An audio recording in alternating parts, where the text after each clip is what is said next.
नमस्कार दोस्तों, आज मैं आपको बैसाख पूर्णिमा पर सुनी जाने वाली गणेश भगवान की कहानी सुनाने जा रही हूँ। प्रेम से बोली गणेश भगवान की जय हो। बहुत पुरानी बात है। एक गांव में एक मालिन रहती थी। उसके पति का स्वर्गवास हो चुका था। उसका एक 4 साल का पुत्र था। उसकी सास कठोर हृदय की स्त्री थी।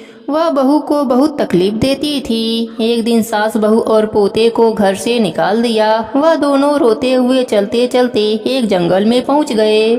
वहां एक बड़े पेड़ के नीचे बैठ गए। वहां से थोड़ी दूर पर एक गणेश भगवान का मंदिर था। वहां बहुत लोग गणेश भगवान के दर्शन करने आते थे। दर्शन करके गणेश भगवान को प्रसाद चढ़ाते थे। फिर वह प्रसाद सबको बांट देते थे। इस प्रसाद से माँ बेटे का गुजारा होने लगा। दोनों माँ बेटे गणेश भगवान के पूजा पाठ में लग गए।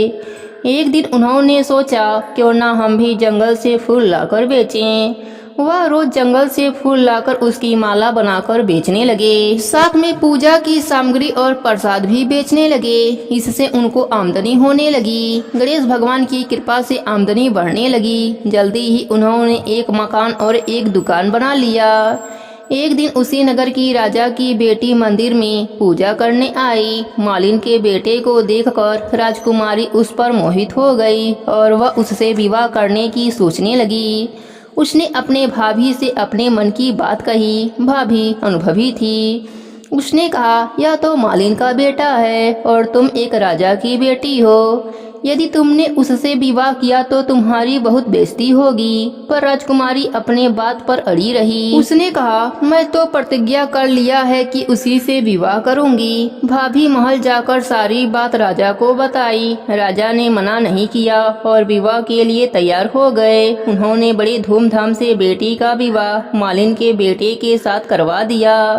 मालिन ने सबसे पहले बेटे बहू को गणेश भगवान के मंदिर में ले जाकर पूजा पाठ करवाया और गणेश भगवान का आशीर्वाद दिलवाया। इसके बाद पूरे नगर में यह बात फैल गई कि गणेश भगवान की पूजा करने से सब दुख दूर हो जाते हैं। यह बात सुनते ही नगर के सभी लोग मंदिर में गणेश भगवान के दर्शन करने आने लगे। मालिन और उसके बेटे की बिक्री और बढ़ गई। उधर उसके सास के बुरे दिन आ गए। अन्नदाता उससे रूठ गए और वह भूखों मरने लगी। एक दिन वह रोती हुई उसी गणेश भगवान के मंदिर में आ पहुंची। वहां वह मालिन के बेटे से बोली, मैं भूखी हूँ, मुझे रोटी कपड़ा दे देना, इसके बदले मैं तुम्हारा सारा काम कर दूंगी।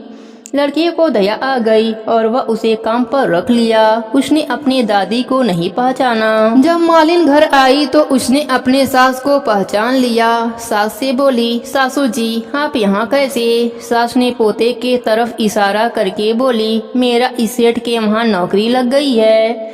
बहू बोली, यह आपका पोता है और यह घर भी आपका ही है, यह दुकान भी आपका ही है। आपने हमें घर से निकाला, तब गणेश जी ने हमारी रक्षा करी।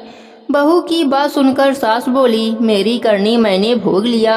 बहू बोली, सासू जी अब आप हमारे यहाँ रहो और पोते का सुख देखो। सास गणेश भगवान की महिमा देखकर गणेश भगवान का जयकारा लगाने लगी। साथ ही बहू पोते के साथ मिलकर गणेश भगवान का नित्य नियम भी निभाने लगी। हे गणेश जी महाराज, जैसा सुख आपने मालिन को दिया वैसा ही सुख सबको देना। सब पर अपनी कृपा बनाए रखना। कहानी अधूरी हो तो पूरी करना, पूरी हो तो मान रखना, सबके व्रत को पूर्ण करना। प्रेम से बोलिए गणेश भगवान की जय हो, भोलेनाथ की जय हो, पार्वती माता की जय हो।